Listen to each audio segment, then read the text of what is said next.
ओम श्री गुरु सत्ताय नमः। सभी को प्रणाम। परम पूज्य गुरुदेव ध्यान के बारे में बताते हैं। गुरुदेव बताते हैं कि ध्यान वह मानसिक प्रक्रिया है जिसके अनुसार किसी वस्तु की स्थापना अपने मन क्षेत्र में की जाती है।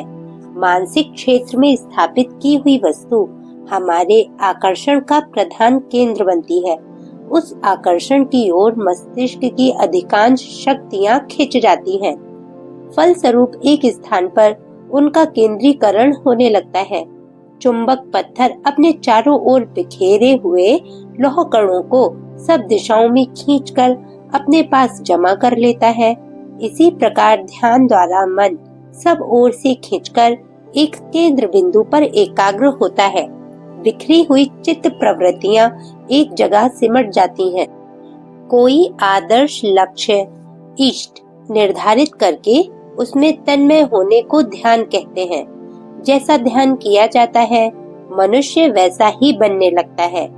सांचे में गीली मिट्टी को दबाने से वैसी आकृति बन जाती है जैसी उस सांचे में होती है। कीट भृंग का उदाहरण प्रसिद्ध है। झींगुर को भृंग पकड़ ले जाती है और उसके चारों ओर लगातार गुंजन करती है। झींगुर इस गुंजन को तन्मय होकर सुनता है और भृंग के रूप को, उसकी चेष्टाओं को एकाग्र भाव से निहारता रहता है। झींगुर का मन भ्रंग में हो जाने से उसका शरीर भी उसी ढांचे में ढलना आरंभ हो जाता है। उसके रक्त, मांस, नस, नाड़ी, त्वचा आदि में मन के साथ ही परिवर्तन आरंभ हो जाता है और थोड़े समय में वह झींगुर मन से और शरीर से भी असली भृंग के समान बन जाता है। इसी प्रकार ध्यान शक्ति द्वारा साधक का सर्वांग पूर्ण कायाकल्प होता है। साधारण ध्यान से मनुष्य का शरीर परिवर्तन नहीं होता। इसके लिए विशेष रूप से गहन साधनाएं करनी पड़ती हैं। परंतु मानसिक कायाकल्प करने में हर मनुष्य ध्यान साधना से भरपूर लाभ उठा सकता है। ऋषियों ने इस बात पर जोर दिया है कि हर साधक को इष्ट देव चुन लेना चाहिए। इष्ट देव चुनने का अर्थ है जीवन का प्रधान लक्ष्य निर्धारित करना। इष्ट देव उपासना का अर्थ है उस लक्ष्य में अपनी मानसिक चेतना को तन्मय कर देना। इस प्रकार की तन्मयता का परिणाम ये होता है कि मन की बिखरी हुई शक्तियां एक बिंदु पर एकत्रित हो जाती हैं। एक स्थानीय एकाग्रता के कारण उसी दिशा में सभी मानसिक शक्तियां लग जाती हैं। फलस्वरूप साधक के गुण, स्वभाव, विचार, उपाय एवं काम अद्भुत गति से बढ़ते हैं, जो उसे अभीष्ट लक्ष्य तक सरलता पूर्वक स्वल्प गुण काल में ही पहुंचा देते हैं। इसी को इष्ट सिद्धि कहते हैं। ध्यान साधना के लिए ही आदर्शों को, इष्टों को दिव्य रूपधारी देवताओं के रूप में मानकर उनमें मानसिक तन्मयता स्थापित करने का यौगिक विधान है। प्रीति सजातियों में होती है, इसलिए लक्ष्य रूप इष्ट को दिव्य देहधारी देव मानकर उसमें तन्मय होने का गुण एवं रहस्यमय मनोवैज्ञानिक आधार स्थापित करना पड़ता है। एक एक अभिलाषा एवं आदर्श का एक एक इष्ट देव है। जैसे बल की प्रतीक दुर्गा, धन की प्रतीक लक्ष्मी, बुद्धि की प्रतीक सरस्वती, धार्मिक संपदा की गायत्री और भौतिक विज्ञान की प्रतीक सावित्री मानी गई है। गौरी, पद्मा, शची, मेधा, सावित्री, विजया, जया, देवसेना, स्वधा, स्वाहा, मातर, लोक मातर, धृति, तुष्टि, पुष्टि, आत्मदेवी, ये षोडश मातृकाएं प्रसिद्ध हैं। शैलपुत्री, ब्रह्मचारिणी, चंद्रघंटा, कूष्मांडा, स्कंद माता, कात्यायनी, कालरात्रि, महागौरी, सिद्धिदात्री, ये नव दुर्गाएं अपनी अपनी विशेषताओं के कारण हैं। ऐसा भी हो सकता है कि यह एक ही इष्ट देव की आवश्यकता अनुसार विभिन्न गुणों वाला मान लिया जाए। एक महाशक्ति की विविध प्रयोजनों के लिए काली, तारा, षोडशी, भुवनेश्वरी, छिन्नमस्ता, त्रिपुर भैरवी, बगला, मातंगी, कमला, इंद्राणी, वैष्णवी, ब्रह्माणी, कौमारी, नरसिंही, वाराही, माहेश्वरी, भैरवी आदि विभिन्न रूपों में उपासना की जाती है।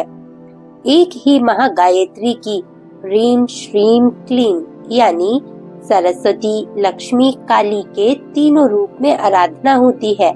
फिर इन तीनों में अनेक भेद हो जाते हैं।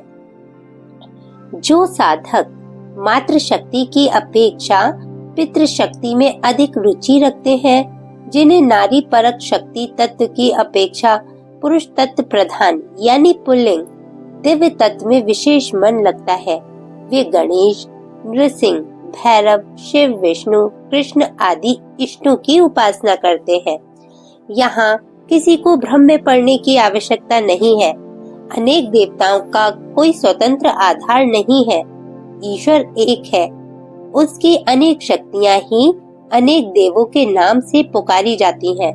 मनुष्य अपनी इच्छा, रुचि और आवश्यकता अनुसार उन ईश्वरीय शक्तियों को प्राप्त करने के लिए, अपनी ओर आकर्षित करने के लिए अपना इष्ट लक्ष्य चुनता है और उनमें तन्मय होते ही मनोवैज्ञानिक उपासना पद्धति द्वारा उन शक्तियों को अपने अंदर प्रचुर परिमाण में धारण कर लेता है।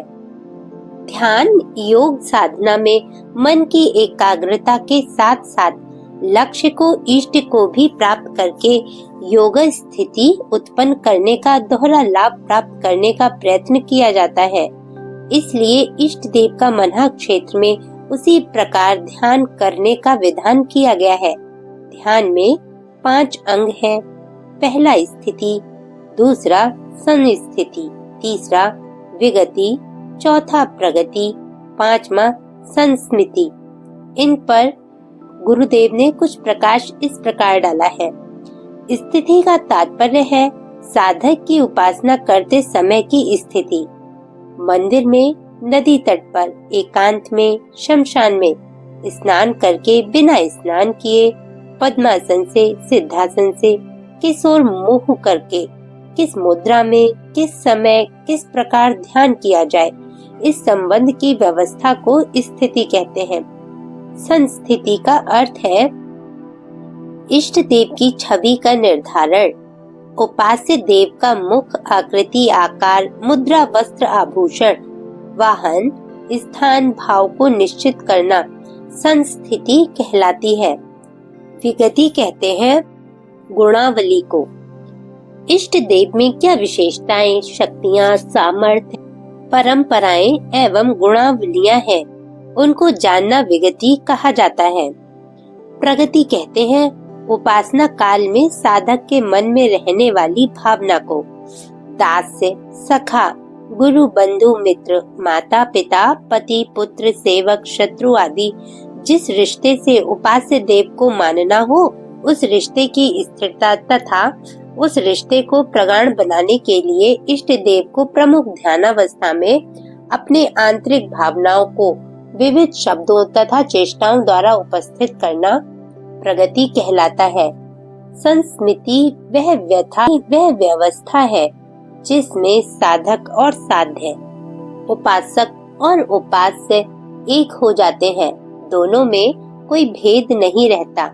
भृंग कीट की सी तन्मयता, द्वैत के स्थान पर अद्वैत की झांकी, उपास्य और उपासक का अभेद में स्वयं इष्ट देव हो गया हूँ या इष्ट देव में पूर्णतया लीन हो गया हूँ, ऐसी अनुभूति का होना अग्नि में पड़कर जैसे लकड़ी भी अग्नि में लाल वर्ण हो जाती है, वैसी ही अपनी स्थिति जिन क्षणों में अनुभव होती है उसे संस्मृति कहते हैं।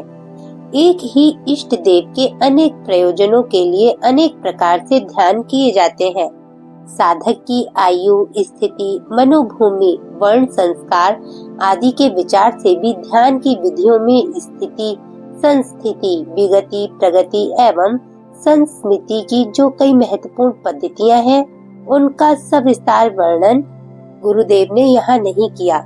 यहाँ तो उनका प्रयोजन सिर्फ मनोमय कोश को व्यवस्थित बनाने के लिए ध्यान द्वारा मन को एकाग्र करने की, वश में करने की विधि बताना मात्र है। इसके कुछ उदाहरण नीचे दिए हैं। जैसे पहला है, चिकने पत्थर या धातु की सुंदर सी गायत्री प्रतिमा लीजिए। उसे एक सुसज्जित आसन पर स्थापित कीजिए। प्रतिदिन उसका जल, धूप, दीप, गंध, नैवेद्य, अक्षत पुष्प आदि मांगलिक द्रव्यों से पूजन कीजिए। इस प्रकार नित्य प्रति पूजन आरंभिक साधकों के लिए श्रद्धा बढ़ाने वाला, मन की प्रवृत्तियों को इस ओर झुकाने वाला होता है। साधक में अरुचि को हटाकर रुचि उत्पन्न करने का प्रथम सोपान ये पार्थिव पूजन ही है। मंदिरों में मूर्ति पूजा का आधार ये प्राथमिक शिक्षा के रूप में साधना का आरंभ करना ही है। दूसरा है, शुद्ध होकर पूरब की ओर मुंह करके कुश के आसन पर पद्मासन लगाकर बैठिए। सामने गायत्री का चित्र रख लीजिए। विशेष मनोयोग पूर्ण उसकी मुखाकृति या अंग प्रत्यंगों को देखिए। फिर नेत्र बंद कर लीजिए। ध्यान द्वारा उस चित्र की बारीकियां भी ध्यानावस्था में भली भांति परिलक्षित होने लगेंगी। इस प्रतिमा को मानसिक साष्टांग प्रणाम कीजिए और अनुभव कीजिए कि उत्तर में आपको आशीर्वाद प्राप्त हो रहा है। तीसरा है, एकांत स्थान में सुस्थिर होकर बैठिए। ध्यान कीजिए कि निखिल नील आकाश में और कोई वस्तु नहीं है, केवल एक स्वर्णिम वर्ण का सूर्य पूर्व दिशा में चमक रहा है। उस सूर्य को ध्यानावस्था में विशेष मनोयोग पूर्वक देखिए। उसके बीच में हंसारूढ़ माता गायत्री की धुंधली सी छवि दृष्टि गोचर होगी। अभ्यास से धीरे धीरे ये छवि स्पष्ट दिखने लगेगी। चौथा, भावना कीजिए कि इस गायत्री सूर्य की स्वर्णिम किरणें मेरे नग्न शरीर पर पड़ रही हैं और वे रोमकूपों में होकर प्रवेश होती हुई आभा से देह के समस्त स्थूल एवं सूक्ष्म अंगों को अपने प्रकाश में पूरित कर रही हैं। पांचवा, दिव्य तेज युक्त अत्यंत सुंदर, इतनी सुंदर जितनी कि आप अधिक से अधिक कल्पना कर सकते हो, आकाश में दिव्य वस्त्रों आभूषणों से सुसज्जित माता का ध्यान कीजिए। किसी सुंदर चित्र के आधार पर ऐसा ध्यान करने की सुविधा होती है। माता के एक एक अंग को विशेष मनोयोग पूर्वक देखिए। उसकी मुखाकृति, चितवन, मुस्कान, भाव भंगिमा पर विशेष ध्यान दीजिए। माता अपने अस्पष्ट वाणी, चेष्टा तथा संकेतों द्वारा आपके मन क्षेत्र में नवीन भावों का संचार करेंगी। छठा, शरीर को बिल्कुल ढीला कर दीजिए। आराम कुर्सी, मसनद या दीवार का सहारा लेकर शरीर की नस नाड़ियों को निर्जीव की भांति शिथिल कर दीजिए। भावना कीजिए कि सुंदर आकाश में अत्यधिक ऊंचाई पर अवस्थित ध्रुव तारे से निकलकर एक नील वर्ण की शुभ्र किरण सुधा धारा की तरह अपनी ओर चली आ रही है और अपने मस्तिष्क या हृदय में रितंबरा बुद्धि के रूप में तरंग तारिणी प्रज्ञा के रूप में प्रवेश कर रही है। उस परम दिव्य परम प्रेरक शक्ति को पाकर अपने हृदय में सद्भाव और मस्तिष्क में सद्विचार उमड़ रहे हैं। जैसे समुद्र में ज्वार भाटा उमड़ते हैं, वह ध्रुव तारा जो इस दिव्य धारा में प्रेरक है, सतलोक वासिनी गायत्री माता ही है। भावना कीजिए कि जैसे बालक अपनी माता की गोद में खेलता और क्रीड़ा करता है, वैसे ही आप भी गायत्री माता की गोद में खेल और क्रीड़ा कर रहे हैं। सातवां, मेरुदंड को सीधा करके पद्मासन से बैठिए। नेत्र बंद कर लीजिए। भ्रू मध्य भाग यानी भ्रुकुटी में शुभ्र वर्ण दीपक की लौ के समान दिव्य ज्योति का ध्यान कीजिए। ये ज्योति विद्युत की भांति क्रियाशील होकर अपनी शक्ति से मस्तिष्क क्षेत्र में बिखरी हुई अनेक शक्तियों का पोषण एवं जागरण कर रही है, ऐसा विश्वास कीजिए। आठवां, भावना कीजिए कि आपका शरीर एक सुंदर रथ है। उसमें मन, बुद्धि, चित्त, अहंकार रूपी घोड़े जुते हुए हैं। इस रथ में दिव्य तेजोमयी माता विराजमान है और घोड़ों की लगाम उसने अपने हाथ में थाम रखी है। जो घोड़ा बिचकता है वह चाबुक से उसका अनुशासन करती हैं और लगाम झटक कर उसको सीधे मार्ग पर ठीक रीति से चलने में सफल पथ प्रदर्शन करती हैं। घोड़े भी माता से आतंकित होकर उनके अंकुश को स्वीकार करते हैं। 9वां, हृदय स्थान के निकट सूर्य चक्र में सूर्य जैसे छोटे प्रकाश का ध्यान कीजिए। ये आत्मा का प्रकाश है। इसमें माता की शक्ति मिलती है और प्रकाश बढ़ता है। इस बढ़े हुए प्रकाश में आत्मा के वस्तु स्वरूप की झांकी होती है। आत्म साक्षात्कार का केंद्र ये सूर्य चक्र ही है। 10वां, ध्यान कीजिए कि चारों ओर अंधकार है। उसमें होली की तरह पृथ्वी से लेकर आकाश तक प्रचंड तेज जाज्वल्यमान हो रहा है। उसमें प्रवेश करने से अपने शरीर का प्रत्येक अंग मन क्षेत्र से उस परम तेज के समान अग्निमय हो गया है। अपने समस्त पाप ताप विकार संस्कार जल गए हैं और शुद्ध सच्चिदानंद शेष रह गया है। ऊपर कुछ सुगम एवं सर्वोपयोगी ध्यान बताए गए हैं। ये सरल है और प्रतिबंधित रहित है। इनमें इनके लिए किन्हीं विशेष नियमों के पालन की आवश्यकता नहीं है। शुद्ध होकर साधना के समय उनका करना उत्तम है। वैसे अवकाश के अन्य समयों में भी जब चित्त शांत हो तो इन ध्यानों में से अपनी रुचि के अनुकूल ध्यान किया जा सकता है। इन ध्यानों में मन को संयत एकाग्र करने की बड़ी शक्ति है। साथ ही उपासना का आध्यात्मिक लाभ भी मिलने से ये ध्यान दोहरा हित साधन करते हैं। आज के लिए इतना ही। सभी का धन्यवाद। आपका दिन शुभ हो। ओम शांति।